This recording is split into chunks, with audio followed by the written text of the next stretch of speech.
Salutations! Deux informations. Déjà, c'est des informations super importantes, hein, super intéressantes. J'ai la gorge complètement éclatée parce que je viens d'éternuer 50 000 fois juste avant à cause d'une petite allergie à la poussière. Hein, quand il y a une petite poussière qui me rentre dans le nez, paf, c'est parti, j'éternue, je pleure, et c'est ce qui vient de se passer juste avant. Deuxième information, est-ce que quelqu'un aurait une solution contre les cernes? Parce que je dors bien, il n'y a pas de souci là-dessus, mais mes cernes maintenant sont là, tout le temps. Donc c'est peut-être l'âge, je ne sais pas, peut-être les écrans, pourtant je mets maintenant des lunettes anti-lumière bleue pour pas trop me défoncer les yeux. Je ne sais pas. Sauvez-moi. Sauvez les cernes d'AlexTriFrame. Ceci n'est pas le sujet de la vidéo, bien entendu. Ça serait bien trop chiant, je ne suis pas spécialiste YouTube beauté. Bref, mon mot d'ordre 2022 sur la chaîne, c'est de me faire plaisir. Plaisir sur des sujets qui m'intéressent à l'instant T. Un retour total aux sources de la chaîne, clairement. En gros, des vidéos qui sont totalement guidées par mes centres d'intérêt du moment. Du coup, ça peut bifurquer d'un coup, mais... Voilà, je ne sais même pas moi-même où je vais en fait. Là, le sujet d'aujourd'hui, je vous en ai déjà parlé à de nombreuses reprises, j'arrête pas de vous en parler d'ailleurs depuis la création de la chaîne, de manière ponctuelle comme ça, et je vais vous en parler là plus en détail. C'est peut-être une vidéo qui va partir dans tous les sens, j'assume, je veux me faire plaisir. Cette année, comme vous le savez, c'est l'année du métaverse. Du côté de Meta, anciennement Facebook, on a eu beaucoup de choses de dévoiler, beaucoup d'informations, en tout cas sur leur vision. Et bah ça commence à bouillir, hein, côté information aussi, du côté d'Apple. Ça boue énormément, ce qui présage une sortie très proche de leur propre casque de réalité mixte. Parce que oui, Apple pourrait prendre totalement à contre-pied Meta, avec une approche vraiment différente, et je pense que ça peut faire mal. Alors dans cette vidéo qui va peut-être partir un petit peu dans tous les sens, mais qui est quand même un minimum structuré, hein, j'ai mon iPad devant moi, je vous montre pas, mais j'ai mis genre 3 phrases, des grands axes. Entre ces phrases, je sais pas trop ce qui va se passer, mais en gros, ce que je compte faire, c'est vous parler du métaverse, un petit peu de méta. Qu'est-ce que j'ai mis? Oui, vous parlez principalement de la réalité augmentée, enfin la vision de la réalité augmentée d'Apple, et bien sûr du casque qu'il prépare, parce qu'il y a beaucoup d'informations qui sont sorties, qui sont certainement très crédibles. Donc allons-y, allez c'est parti.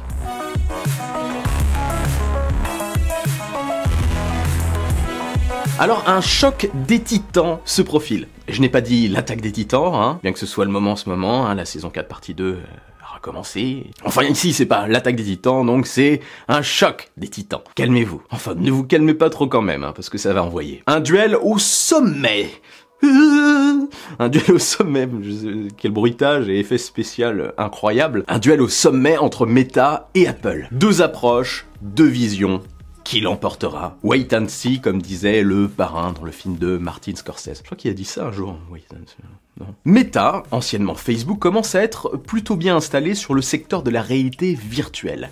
La réalité virtuelle. Son casque VR, l'Oculus Quest 2, qu'on doit désormais appeler Meta Quest 2, contribue clairement à démocratiser cette technologie. Il permet en fait de rendre la VR accessible déjà financièrement, parce que bon, c'est cher mais c'est pas trop cher, et aussi de manière globale, grâce à la façon d'utiliser le casque. C'est en effet un casque autonome, bien sûr, j'ai oublié de le prendre, il est à côté mais j'ai la flemme d'aller le chercher, j'ai fait tous mes réglages et tout, enfin voilà, hein, vous comprenez? Ah oui, je vous dis, les vidéos elles sont spontanées hein, ici, j'ai vraiment envie de tourner un truc, j'appuie sur ma caméra et c'est parti. Il n'y a pas beaucoup de préparation. Donc c'est un casque autonome, je disais, on le met sur notre tête, on l'utilise. Je ne vais pas redévelopper totalement ici, j'ai fait une vidéo globale sur le sujet, sur mes impressions, ma vision du futur de Meta, etc. Je la mets dans la description si ça vous intéresse. Franchement, je me suis bien amusé sur cette vidéo, donc... allez la voir, il y a des expériences de jeu, etc. Mais en gros, MetaQuest, c'est cool et facile à utiliser. L'objectif affiché de Meta, pendant la conférence, enfin, l'objectif affiché de Mark Zuckerberg en tout cas, est de créer un monde 100% virtuel parallèle, dans lequel on pourra faire plein de choses. On peut faire à peu près tout là-dedans, sauf peut-être manger de manière réelle, hein, on peut manger virtuellement, et tu peux pas non plus faire caca. Eh bien écoutez, c'est placé, hein?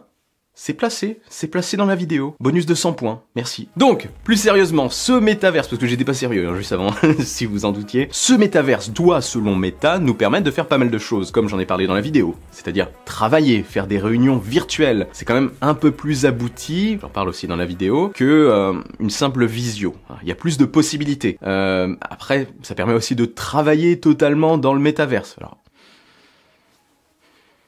Voilà, c'est spécial ça. Mais aussi le projet de Meta, c'est de nous divertir, de permettre des rencontres virtuelles, de créer une sorte de réseau social virtuel, une communauté virtuelle, dans laquelle on se rencontre à travers des avatars. Ça peut permettre de voyager, de manière virtuelle encore une fois. Enfin, un autre monde 100% virtuel, un peu bizarre parfois, mais vous voyez l'idée. Un peu comme dans Ready Player One de Steven Spielberg, qu'il a vu. De mon côté, je trouve aujourd'hui ça un peu difficile de me projeter là-dedans. Du 100% VR, c'est un petit peu flippant, ça fatigue, hein. Et c'est pas non plus hyper attirant. Je pense que vous êtes nombreux à le penser ici. Enfin, je pense qu'aujourd'hui, du moins, c'est beaucoup trop tôt. Meta est un peu trop agressif à mon goût, même si leur communication est totalement basée là-dessus aujourd'hui, hein. Mark y croit dur comme fer. J'y crois dur comme fer. Nous vivrons tous dans un monde virtuel. Le Metaverse. Mais mon petit doigt me dit qu'il va quand même un petit peu se raviser là. Parce que selon de récents propos de Mark Gurman, qui est souvent bien informé en ce qui concerne les produits Apple, et comme vous le savez, j'en parle aussi très souvent dans mes vidéos AR/VR, Apple aurait une approche totalement différente du Metaverse. Ce serait plus, comme j'aime l'appeler, une sorte de monde miroir. Oui. Parce que le casque préparé par Apple ne se contenterait pas de faire exclusivement de la VR, il serait hybride. La réalité augmentée aurait une énorme place dans l'écosystème du produit. En fait, le produit ne serait pas tourné intégralement vers un monde 100% virtuel, mais plus majoritairement par une intégration du virtuel dans notre environnement réel, de la réalité augmentée, quoi. Alors avant de continuer, je regarde mes notes et je vais faire une petite pause dans ce développement qui commence à partir en sucette, ou pas trop, je sais pas, j'ai pas regardé. Et je vais vous mettre un petit peu en situation et vous projeter dans l'expérience du casque de réalité augmentée d'Apple, selon moi. Beaucoup d'informations plus ou moins crédibles sont sorties récemment, ce qui va me permettre de faire un bon portrait robot du produit et en ajoutant un petit peu des informations et des théories personnelles. Déjà, le casque serait plus léger qu'un Quest 2, sans être super léger pour autant. Le produit serait aussi beaucoup plus fin grâce à l'utilisation de technologies de pointe, notamment côté optique, avec des lentilles utilisant une technologie permettant de les affiner avec une forme différente. Et les composants et les matériaux accentuerait aussi la finesse du produit. On va partir sur pas mal d'alus, je pense. À l'extérieur, on aurait aussi sur la partie casque plusieurs caméras haute définition permettant de produire une très bonne restitution de l'environnement extérieur en mode réalité augmentée. En gros, de voir ce qui est autour de vous comme si vous n'aviez pas réellement de casque. Il y aura aussi d'autres capteurs pour permettre une bonne intégration du virtuel dans le réel et prenant en compte l'environnement comme les objets qui vous entourent, etc. Les meubles. Comme ce qu'on voit actuellement avec le scanner LiDAR qui est sur les iPhones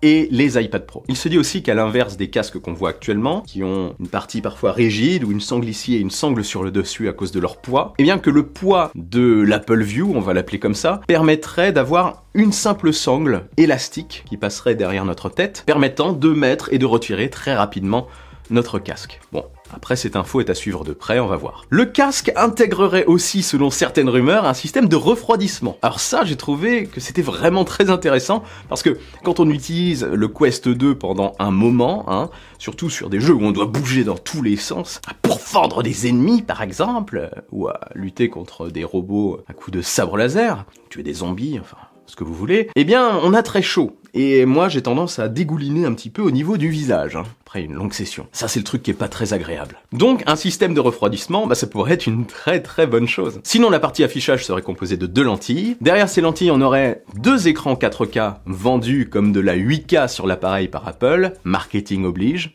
C'est malin. Et il y aurait un 3e écran, un écran OLED pour la vue périphérique. Le but serait en fait de reproduire une vue réelle au maximum. On parle aussi de suivi du regard pour ajuster un petit peu tout ça de manière automatique.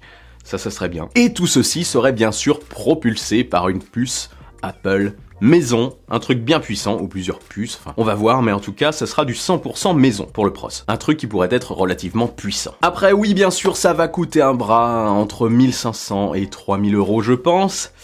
Oui, ça ne sera pas pour tout le monde, mais c'est une première version et d'autres versions arriveront plus tard, des versions un peu plus light je pense, qui seront aussi moins chères. Après peut-être qu'on se trompe tous sur le prix et que ça sera plus accessible, mais j'ai un gros doute. Il y a un truc aussi, personne ne parle de manette. Aujourd'hui, il n'y a pas vraiment d'informations sur les manettes de ce casque Apple. En fait, je pense tout simplement que le casque pourrait être vendu sans manette. C'est une théorie personnelle. Il pourrait être totalement utilisable juste avec les mains et avec des manettes en option. Ça pourrait aussi leur permettre d'ouvrir ça aux constructeurs tiers qui pourraient proposer plein d'accessoires et eux se prendraient une petite part. Que pensez-vous de l'idée? Dites-moi ça en dessous. Parce que oui, on a bien Un iPad aujourd'hui qui est vendu seul et qui est utilisable totalement seul, mais qui peut être amélioré grâce à des accessoires, clavier, Apple Pencil, stylet tiers, chez Logitech par exemple, ou clavier de chez Logitech. Enfin en gros, ça serait peut-être le même schéma. Pourquoi ne pas faire pareil? Ça permettrait, en vendant le casque seul, de réduire un petit peu la facture artificiellement quoi. Parce que c'est des petits malins, hein, il faut se méfier. Voilà, en gros vous avez le portrait robot de la bête. Ça fait saliver un petit peu, non? La stratégie serait donc axée principalement sur l'hybridation. Donc je vais vous faire rentrer un petit peu dans ma tête.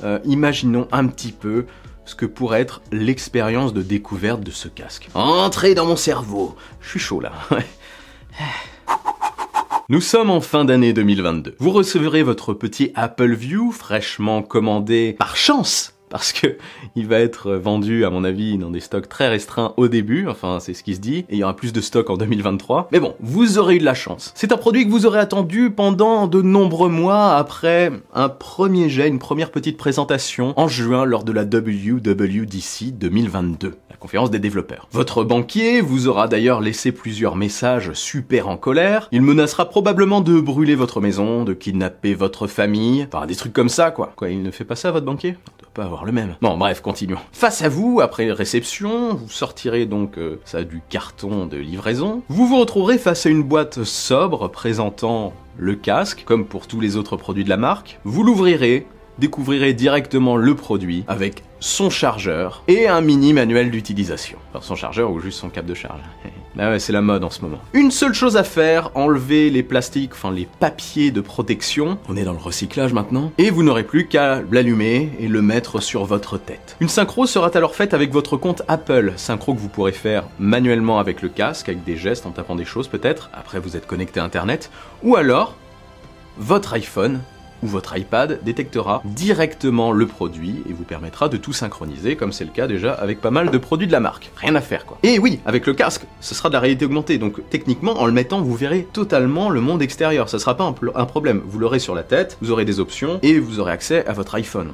Naturellement. Donc là, vous aurez probablement accès à un menu ludique. J'aime à penser que contrairement aux autres qui auront des pointeurs, ici il vous suffira d'appuyer sur des touches. Moi je trouve ça plus ludique. Beaucoup de personnes, comme je l'ai dit dans la vidéo sur le Quest, qui ont utilisé ce casque, eh bien avaient envie d'appuyer sur les choses de manière naturelle. C'est beaucoup plus naturel et je pense que ça pourrait être une bonne chose si Apple fait ça. On verra. Vous aurez aussi la possibilité de naviguer avec des gestes et vous aurez des raccourcis par des gestes, je pense. On a déjà ça sur le Quest, hein. On peut faire ça pour afficher le menu. Et lorsque vous passerez en mode VR, pour certaines expériences, comme des expériences de jeu, des expériences sociales, ou alors des films, etc. Parce que je pense qu'il y aura une catégorie VR dans Apple Arcade, et aussi dans Apple TV+, et peut-être même pour faire du sport, qui sait, Apple Fitness. Et bien quand vous serez en mode VR total, parce que c'est un casque hybride, je pense que vous aurez toujours accès déjà aux informations qui seront connectées, les messages, etc.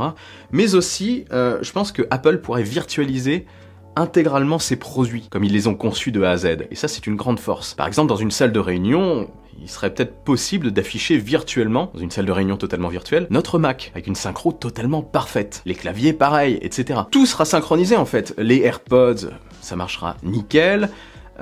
Tous leurs produits, leur écosystème, c'est leur force. En plus, avec le spatial audio qui se développe de plus en plus et qui est totalement indispensable pour la réalité virtuelle et la réalité augmentée, pour détecter d'où proviennent les sons, ça augmente l'expérience, eh bien, ça sera top. Tout ça, ça trouvera parfaitement sa place dans l'écosystème. On peut imaginer d'ailleurs que tous les produits de la marque ont un potentiel avec ce casque. Après, c'est si dur de vous expliquer toutes les pensées que j'ai, la vidéo serait trop longue, elle va déjà être plutôt longue, je pense, mais je pense que c'est un produit qui peut être vraiment extraordinaire. Et l'approche moins violente d'Apple, dont l'objectif serait de ne pas vous enfermer dans un monde 100% virtuel, couplée à leur facilité à rendre ludiques les choses, à les faire adopter par le grand public, me laisse penser que ça va marcher. Progressivement, pas dès la V1, mais ça va marcher. Et probablement contraindre Meta à s'aligner sur cette idée. Apple va en fait, au lieu de miser sur les interactions virtuelles, miser plus sur les interactions réel avec de la virtualité. Après, la première version ne sera pas parfaite, comme toutes, bien sûr, mais à partir de la V2, ça va commencer à partir.